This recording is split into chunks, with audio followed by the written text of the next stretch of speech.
Hi everyone, welcome to our channel YouTube Rooters. So types of communication அப்படிங்கிறது வந்து ஒரு basically இம்பார்ட்டண்ட்டான topic. So அதில் வந்து நிறைய PYQs வந்து இருக்கு. ஸோ அது டைப்ஸில் என்னென்ன இருக்குன்னு சொல்லி பார்த்துடலாம். So intra personal communication, interpersonal communication சொல்லிட்டு ரெண்டு இருக்கு. இன்ட்ரா அப்படின்னாவே வித்தின், இன்ட்ரா அப்படின்னா வித்தின், இன்டர் INTER, இன்டர்னா பிட்வீன் அர்த்தம். இன்ட்ரா INTRAனா வித்தின், உங்களுக்குள்ள ஒரு கான்வர்சேஷன் வந்து நடக்குது அப்படின்னா அது வந்து இன்ட்ரா பர்சனல் கம்யூனிகேஷன் சொல்லி சொல்லலாம். நமக்குள்ள எப்படி நம்மளே கம்யூனிகேட் பண்ணிக்கோனா, நீங்க தனியா யோசிப்பீங்கல்ல, இந்த மாதிரி யோசிச்சு இன்டர்பிரேட் பண்ணுவீங்க. ஸோ ஸ்பிரிச்சுவல் தாட்னா வந்து இந்த மாதிரி பாசிட்டிவா இருக்கணும், செல்ஃப் மோட்டிவேட்டிங்கா இருப்பீங்க. ஸோ செல்ஃப் டாக் இது எல்லாமே வந்து இன்ட்ரா பர்சனல் கம்யூனிகேஷன் சொல்லி சொல்லுவோம். இப்ப நம்ம யோகா பண்றோம், நம்ம நம்ம வந்து எப்படி இருக்கணும், நம்மளோட செல்ஃப் எப்படி டெவலப் பண்ணணும் அப்படிலாம் திங்க் பண்ணுவீங்கல்ல. So self talk, self listening, self relating, so இதெல்லாமே வந்து இன்ட்ரா பர்சனல் கம்யூனிகேஷன். நமக்குள்ளேயே நம்ம வந்து பேசிக்கிறது வந்து இன்ட்ரா பர்சனல் கம்யூனிகேஷன் சொல்லி சொல்லுவோம். ஸோ இன்டர்னல் தாட் ஃபார்முலேஷன், அதாவது என்னை பத்தி நான் எப்படி நினைச்சுக்கிறேனோ அதையும் வந்து இன்ட்ரா பர்சனல் கம்யூனிகேஷன் சொல்லி சொல்லுவோம். ஸோ நான் சொன்ன இன்டர் அப்படின்னாவே பிட்வீன், பிட்வீன்னா ரெண்டு பர்சனுக்கு நடுவுல வந்து நடக்கிறது வந்து இன்டர் பர்சனல் கம்யூனிகேஷன். அது வந்து டைடாக்டிக் கம்யூனிகேஷனா இருக்கும். டைடாக்டிக்னா டைனாவே டூ. ஸோ ரெண்டு பேர்த்துக்கு நடுவுல வந்து நடந்தா அது வந்து டைடாக்டிக் கம்யூனிகேஷன் சொல்லி சொல்றோம். அந்த டைடாக்டிக் கம்யூனிகேஷன் ஃபார்மலாவும் இருக்கலாம், இன்ஃபார்மலாவும் இருக்கலாம். இப்ப நீங்க ஒரு ஃப்ரெண்ட்ஸ் கூட பேசுறீங்கன்னா அது வந்து இன்ஃபார்மல். ஃபார்மல் கம்யூனிகேஷன்னா ஒரு பிசினஸ் லெட்டர் எழுதுறீங்க, இல்ல ஒரு இமெயில் வந்து ஒரு ஜாப் அப்ளிகேஷனுக்காக எழுதுறீங்கன்னா அது வந்து ஃபார்மல் கம்யூனிகேஷன். இன்ஃபார்மல் கம்யூனிகேஷனாவும் இருக்கலாம் அப்படிங்கிற மாதிரி சொல்றாங்க. ஸோ அது வந்து ஒரு வெர்சடைல் மீடியம்.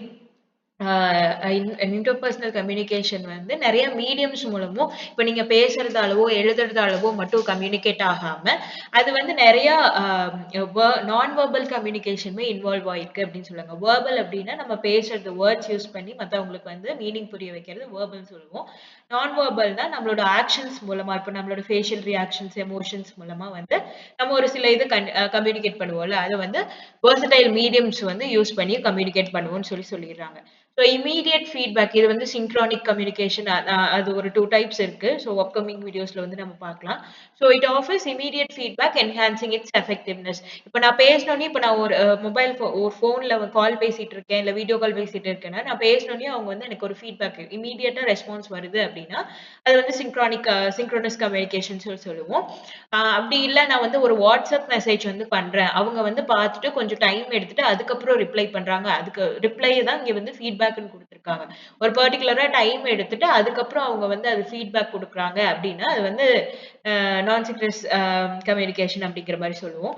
அதே மாதிரி emotional appeal, due to proximity between sender and receiver, interpersonal communication carries an emotional appeal, motivating, encouraging and facility. நம்ம பேசுறத பொறுத்து எமோஷனல் அப்பீல் வந்து அதுக்கு தகுந்த மாதிரி இருக்கும். இப்போ ரெண்டு பேருக்கு நடுவில் பேசுறோம்னா நம்ம பேசுற கண்டென்ட் வச்சு நம்மளோட எமோஷன் வந்து டிட்டர்மைன் பண்ணலாம். So scope for grape vine கம்யூனிகேஷன்னா என்னன்னா, இப்ப நான் ஒரு காசிப்ஸ் வந்து கிரேப் வைன் கம்யூனிகேஷனுக்கு வந்து ஒரு எக்ஸாம்பிளா சொல்லலாம். இப்ப எனக்கு தெரிஞ்சத நான் வந்து ஒரு 3 ஃப்ரெண்ட்ஸுக்கு, எனக்கு கீழ இருக்க 3 ஃப்ரெண்ட்ஸ்க்கு வந்து சொல்றேன்.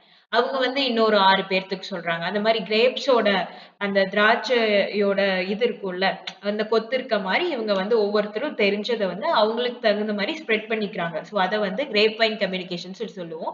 ஸோ இன்டர்பர்சனல் கம்யூனிகேஷன் வந்து இப்படியெல்லாம் நடக்கலாம் அப்படிங்கிற மாரி சொல்றாங்க. As I said, communication வந்து basically two types based on channels வச்சு two types வந்து சொல்றோம். Verbal communication and non-verbal communication.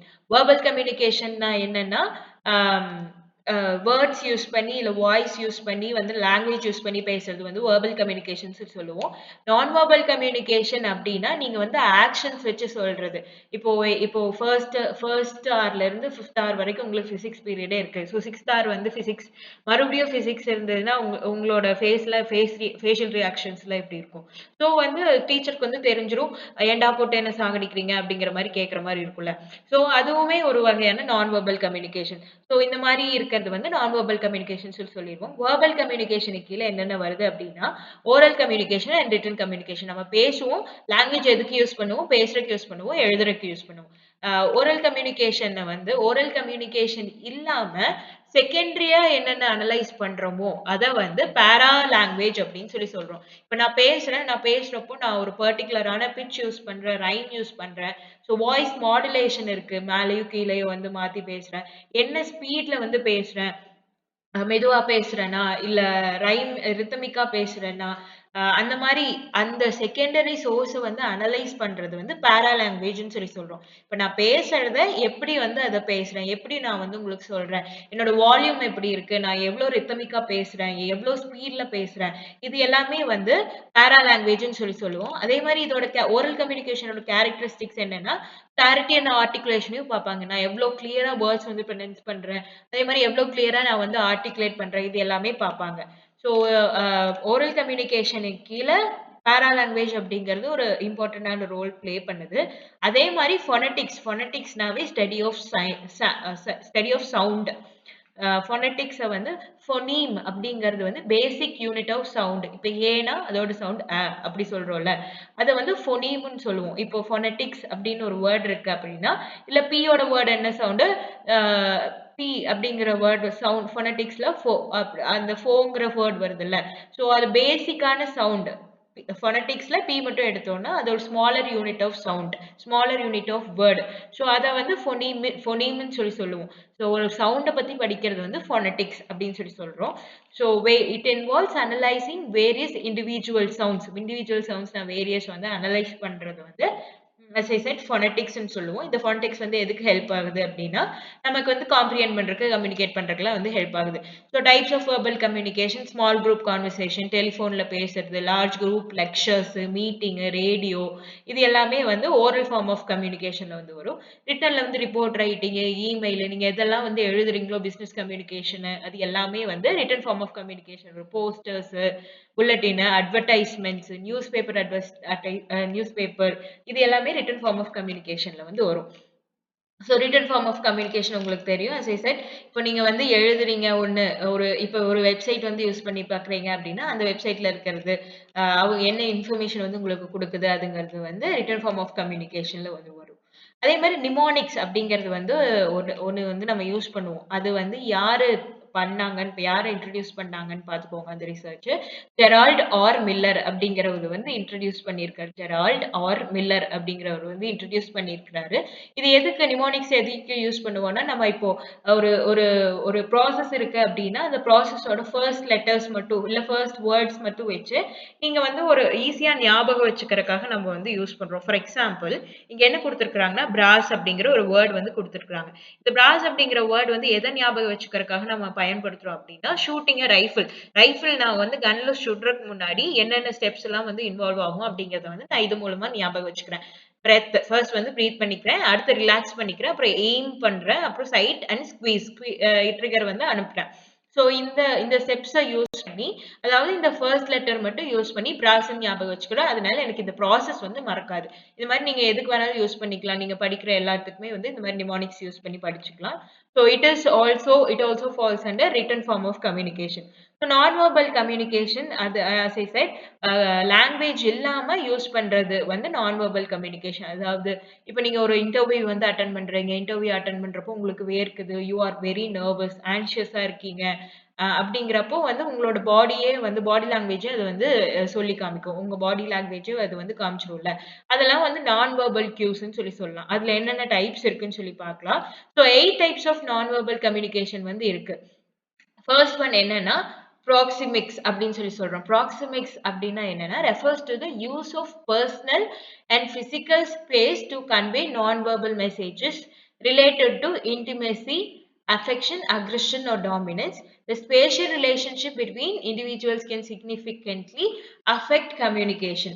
So, use of personal and physical space to convey non-verbal messages. இப்ப எனக்கு வந்து அவங்க ரொம்ப க்ளோஸா இருக்காங்க, என்னோட க்ளோஸ் ஃப்ரெண்ட்ஸா இருக்காங்க அப்படின்னா, நான் அவங்க கூட பழகுற விதம், அவங்க கூட நான் வெர்பலா வந்து இப்ப நான் கம்யூனிகேட் பண்றது வேற விதமா இருக்கும். இப்ப நான் வந்து பார்த்தவங்கள இப்ப வந்து புதுசா பார்க்குற ஒரு ஸ்ட்ரேஞ்சர் வந்து நான் இப்ப தான் பார்க்குறேன். எனக்கு அவங்க வந்து ஹாய் சொல்லியிருக்காங்க. இப்பதான் ஒரு 10 மினிட்ஸ் ஆகுது அப்படின்னா, அவங்கள போயிட்டு நான் அவங்களோட பெர்சனல் ஸ்பேஸ் ஆக்கியூபை பண்ற மாரி என்னால வந்து பிஹேவ் பண்ண முடியாது. ஸோ என்னோட 5 வருஷமா ஒரு ஃப்ரெண்டா இருக்கிற பெர்சன்ட்ட பிஹேவ் பண்றப்போ, இப்ப நான் பார்த்த ஸ்ட்ரேஞ்சர்ஸ்ட்ட பிஹேவ் பண்றப்போ ஒரு டிஃபரன்ஸ் இருக்குல்ல. ஸோ அததான் வந்து ப்ராக்ஸிமிக்ஸ்ன்னு சொல்றாங்க. ஸோ அந்த டிஸ்டன்ஸ் அதாவது ஸ்பேஷியல் ரிலேஷன்ஷிப். இப்போ ஒரு ஸ்பேஸ்ல இருக்கேன் அப்படின்னா, அந்த ரிலேஷன்ஷிப்ப வந்து நான் எப்படி டிஃபரெண்ட்டா மெயின்டெயின் பண்றேன். பேஸ்ட் ஆன் என்னோட எக்ஸ்பீரியன்ஸ் வச்சு எப்படி நான் வந்து நடந்துக்கிறேன் அப்படிங்கிறது வந்து ப்ராக்ஸிமிக்ஸ் அப்படின்னு சொல்றாங்க. அதே மாரி இப்ப நம்ம ஸ்ட்ரேஞ்சர்ஸ் இருக்காங்கன்னா, நமக்கு வந்து நெர்வஸா இருக்கும். ஃபர்ஸ்ட் டைம் பேசுறோம் அப்படின்னா, அதே மாரி உங்க ஃப்ரெண்ட்ஸ் கிட்ட வந்து உங்களோட ஆக்ஷன்ஸ் வந்து டிஃபரெண்ட்டா இருக்கும். ஸோ இதெல்லாம் வந்து நான் வெர்பல் மெசேஜஸ், நான் வெர்பல் கம்யூனிகேஷன் சொல்றாங்க. ஸோ பாராலிங்குவிஸ்டிக்ஸ் அப்படின்னா, ஆஸ் ஐ செட் பாரா லாங்குவேஜ்ன்னு சொல்லி முன்னாடி பார்த்தோம்ல. அதுல வந்து என்னென்னலாம் அனலைஸ் பண்றாங்கன்னா, timing, pace, tone, loudness, pitch, volume, rate அது எல்லாமே தான் இதுலயும் வந்து அனலைஸ் பண்றாங்க. So paralinguistic elements are non-verbal aspects of speech that complement the spoken words. Spoken words இல்லாம செகண்டரியா என்னென்ன இருக்கு? எவ்வளவு ஸ்பீட்ல பேசுறாங்க? எந்த பிட்ச்ல பேசுறாங்க? இப்ப நான் கிளாஸ் எடுக்க வரேன். நான் வந்து ஒரே மோனோட்டோனஸான டோன்ல போனா உங்களுக்கு வந்து போர் அடிக்கும்ல. சோ, அந்த மாரி அதுவுமே ஒரு பாராலிங்குவிஸ்டிக் நான் வெர்பல் கம்யூனிகேஷன்ல ஒண்ணு. இப்ப நான் தூங்கி வழியிற மாரி பேசினா, உங்களுக்கே தெரியும் நான் வந்து என்ன மூட்ல வந்து இருக்கேன். So it also acts as a non verbal communication. So கைனெசிக்ஸ் அப்டின்னா என்னன்னா, பாடி லாங்குவேஜ் இப்போ வந்து ஒரு ஜெஸ்டர்ஸ் இப்ப நான் சொன்னேன்ல, இன்டர்வியூ வந்து அட்டெண்ட் பண்றீங்க. உங்களுக்கு வந்து ரொம்ப நர்வஸா இருக்குன்னா, நெகம் கடிப்பாங்க ஒரு சில பேரு. கால் வந்து ஆட்டிட்டே இருப்பாங்க. சோ தீஸ் ஜெஸ்டர்ஸ் பாடி லாங்குவேஜே வந்து காமிச்சு குடுக்கறது வந்து கைனெசிக்ஸ் அப்படின்னு சொல்லுவோம். ஹெபாட்டிக்ஸ்னா டச் மூலியமா வந்து உங்களுக்கு வந்து கம்யூனிகேட் பண்றது. So gentle touch on forearm, two handed handshake or slight kiss on the cheek. இது எல்லாமே வந்து டிஃப்ரெண்ட் எலமெண்ட்ஸ். இப்போ நம்ம வந்து ஒருத்தருக்கு மோட்டிவேட் பண்ணி குடுக்கணும் அப்படின்னா, நம்ம வந்து பின்னாடி தட்டி குடுப்போம். ஸோ இப்போ கங்ராச்சுலேஷன் சொல்றதுக்கு பதிலா ஹேண்ட் ஷேக், ஃபர்மான ஹேண்ட் ஷேக் வந்து தரோம். ஃபர்மான ஹேண்ட் ஷேக் வந்து குடுக்கலன்னா, அவங்க வந்து கான்ஃபிடென்ட்டா இல்ல அப்படிங்கிறது வந்து நமக்கு தெரியும். ஸோ ஹெபாட்டிக்ஸ்னா பேஸ்ட் ஆன் டச். கைனெசிக்ஸ்னா based on bodily movements, body language அதாவது ஐ கான்டாக்ட் எப்படி இருக்காங்க, எந்த போஸ்டர்ல வந்து உட்கார்ந்துருக்காங்க, இது எல்லாமே வந்து நம்ம நோட் பண்ணுவோம். ஸோ ஃபோனீமிக்ஸ் அப்படின்னா it's a linguistic aspect of non-verbal communication. இது சவுண்ட் பேஸ் பண்ணி ஃபோனீமிக்ஸ்னா சவுண்ட பேஸ் பண்ணி எப்படி நான் வெர்பல் கம்யூனிகேஷன் வந்து நடக்குது அப்படிங்கிறது. இப்போ வேற சவுண்ட் வந்து இருக்கும்ல. ஸோ இப்ப நான் வந்து நல்லா ஜாலியா இருக்கேன்னா, I will give some other sound. So அதே நான் சோகமா இருக்கேன்னா, my voice would be different. So based on this it also signifies something. It also conveys something. So அத வந்து ஃபோனீமிக்ன்னு சொல்றோம். So dress and appearance, chromatics அப்படின்னா கலர வச்சு இன்வால்வ் கம்யூனிகேஷன் த்ரூ கலர். இப்ப பிளாக்னா நம்ம வந்து இப்போ லிட்ரேச்சர்லாம் எடுத்துட்டீங்கன்னா, பிளாக்னா அது வந்து ட்ராஜடி, ரெட்னா ஹிஸ்டரி அந்த மாரி சிக்னிஃபை பண்ணுதுல. ஒயிட்னா பீஸ். ஸோ கலர வச்சு நம்ம கம்யூனிகேட் பண்றோம்ல, அது வந்து குரோமேட்டிக்ஸ்ன்னு சொல்றோம். ஐகானிக் அப்டின்னா, இப்போ ஐகான்ஸ் எல்லாம் நம்ம சொல்றோம்ல. இப்போ இன்ஸ்டாகிராம்க்கு இந்த ஐகான் இருக்கும். Violet colour some colour. இப்போ வாட்ஸ்அப்னா கிரீன் கலர்ல வந்து ஃபோன் சிம்பிள் போட்ட மாரி இருக்கும். ஸோ ஐகான்னா அந்த ஒரு ஸ்பெசிஃபிக்கான இமேஜ வச்சு நம்ம அது கூட ஒரு கன்டென்ட் இல்ல ஐடியா அசோசியேட் பண்றோம். அது வந்து ஐகானிக் சொல்றோம். ஸோ இது வந்து ஐகானிக்ஸ்ன்னு சொல்லிடுறோம். So we will see some um, receive some questions.